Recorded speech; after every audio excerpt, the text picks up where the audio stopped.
Hi, welcome to Buzz, Indiana's Underground Business Voice. My name is Khone Saysana. We're here at the Bob. I've got some great guests here today. I've got David Gorsage. Good morning, yeah. And I've got Khone Saysana. I knew I'd murder it. I just started with it. We had a whole joke that we played earlier. Yeah. We're not going to let you guys in on it. Anyways, you guys are here with Global Ambassadors for Children, and specifically, Khone has a trip that he's going on. Right. We want to talk about that. Where are you guys going?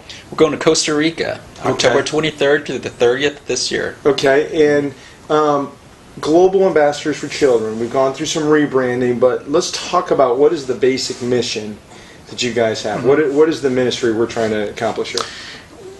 I believe that right now we're just in a cusp of an outpouring of people that really want to be align themselves with a cause and a purpose. Okay. And we're really capturing that market, whether it be the millennial generation that really wants to align themselves and do something, not just participate, but really an outpouring action of impact. Mm-hmm. And I think the call towards companies to be more socially responsible. So we're just really capturing that market with how we create immersive experiences to fulfill that. Yeah, I know David I got sucked in with the passion that David has. Khone, what is it that you experienced on your trip? I mean, what is the real deliverable that comes out of what's going on? What can we tell our crowd out there that says, man, this is what made the hair stand up on the back of my neck? These trips really change people's lives, from the people that actually go on the trips and also the people that we're helping in that cause. Okay. And like, so what happened?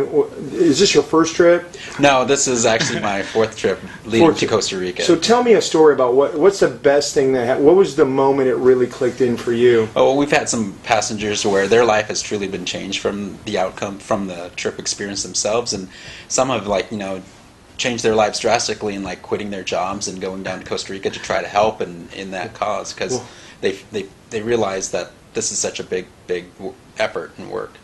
So what happens? I mean, not to dumb it down, just to make sure we're seeing this. We always talk about having the curse of knowledge and stuff. Mm-hmm. But what you guys do is you take high school or college age kids, mm-hmm. right, and you take them on an immersive experience. That means that you go to a country that actually needs the help, right, and you get your hands dirty, right, mm-hmm. and you help those people, right, and by seeing that and experiencing that on the front lines, that changes their lives in a way that that brings back stories that kind of makes your eyes water, right? I mean, oh, absolutely. I mean, Avery Jukes from Butler University, the basketball player, recent NCAA too, really we call champion of the hearts. Amen. This is where he really transformed his life. Yeah, I mean, great kid, man. Now, but the difference though is, Khone, I want to make sure we understand, we're not just going and painting the wall and holding the baby. I mean, we're immersing ourselves into a village, and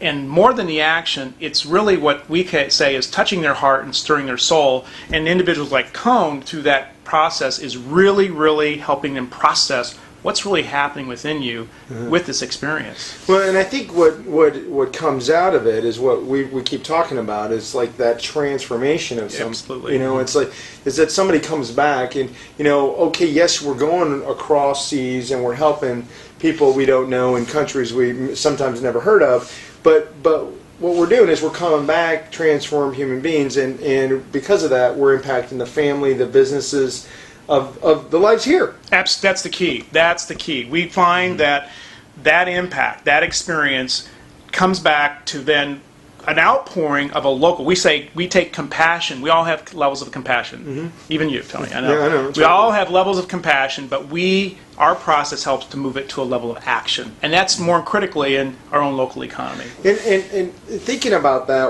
why that's so important today is because you do have that economic pressure of people Absolutely. Fighting to pay their mortgages, Absolutely. Fighting to keep their businesses off the ground, and you fighting for the dollars you need to keep the thing moving and your mission going.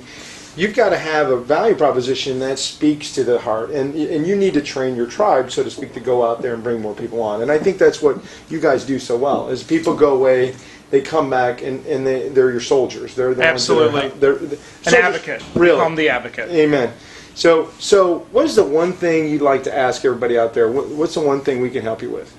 Well, first of all, this is number one, which is the awareness. Sure.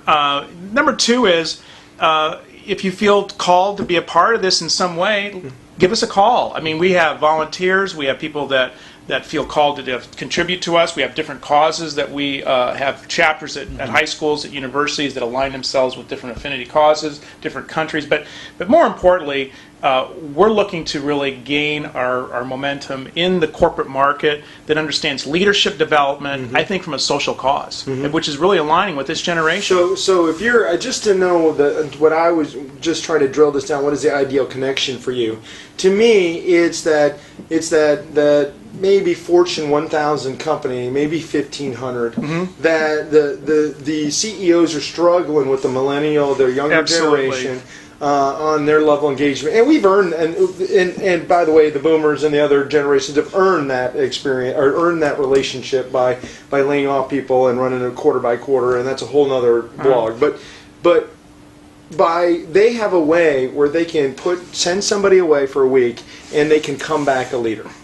Absolutely, and I think that's the critical piece. We know, in my experience with my other company in working with leadership development, that a company's going to spend anywhere from $5,000 to $15,000 a person on leadership development.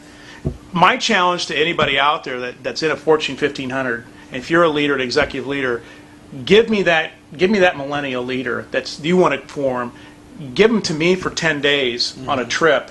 And they're going to have... Could be Khone's trip. Absolutely. They will come back, I guarantee, transformed and have more impact in your company, or I'll give them their money back.